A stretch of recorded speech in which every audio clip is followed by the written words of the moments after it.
In this April 11, 2018, photo, production workers stack newspapers onto a cart at the Janesville Gazette printing. Members of Congress are warning that newspapers in their home states are in danger of cutting coverage or going out of business if the United States maintains recently imposed tariffs on Canadian newsprint. Angela Major, the Janesville Gazette via AP, Washington, AP, members of Congress warned Tuesday that newspapers in their home states are in danger of reducing news coverage, laying off workers or going out of business if the United States maintains recently imposed tariffs on Canadian newsprint. The Trump administration ordered the tariffs in response to a complaint from a paper producer in Washington state. It argues that Canadian competitors take advantage of government subsidies to sell their product at unfairly low prices. About a dozen lawmakers testified Tuesday morning against making the tariffs permanent during a United States International Trade Commission hearing. The commission is reviewing whether U.S.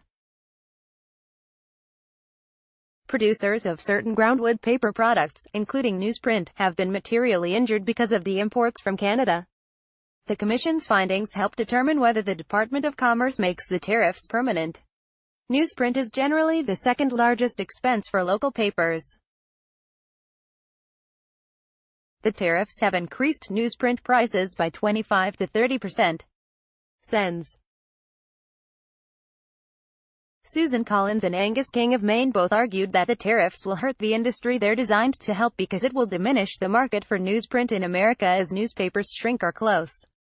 If you end up with a smaller market, you haven't helped anybody, let alone the plant in Washington that is petitioning for this help, King said. The newsprint tariffs reflect President Donald Trump's tough new approach to U.S. trade relations, but they are separate from other high-profile trade actions taken in recent weeks.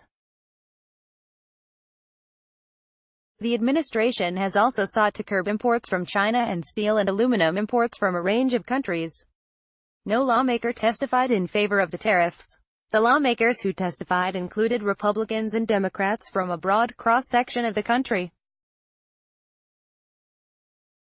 Joining their ranks in the afternoon, Sen. Doug Jones, d'Ale, said that while some media outlets have found their footing in the digital age, there are still many places where Americans struggle to get access to broadband. Many consumers in small towns across the country, he said, like to read a paper front to back, hold it in hand. These folks don't have the option to go online to get their news, Jones testified. Senator Roger Wicker, RMIS, said the tariffs have led to surprise newsprint shortages and price hikes across the Southeast. He said papers in Vicksburg and Natchez have cited rapid increases in newsprint costs for cutting their print paper to 5 days per week, instead of 7. It defies logic that NORPAC, just one mill located in the opposition end of the United States, can create this type of disruption and uncertainty. Wicker said. NORPAC stands for the North Pacific Paper Company. It employs about 300 people. Company officials told the commission that prices had dropped so low for its paper that it could not justify keeping all 3 of its machines running. But since the imposition of the tariffs in January 2018, prices have recovered to the extent that it was able to hire back 60 employees and restore pay and benefit cuts made in 2017.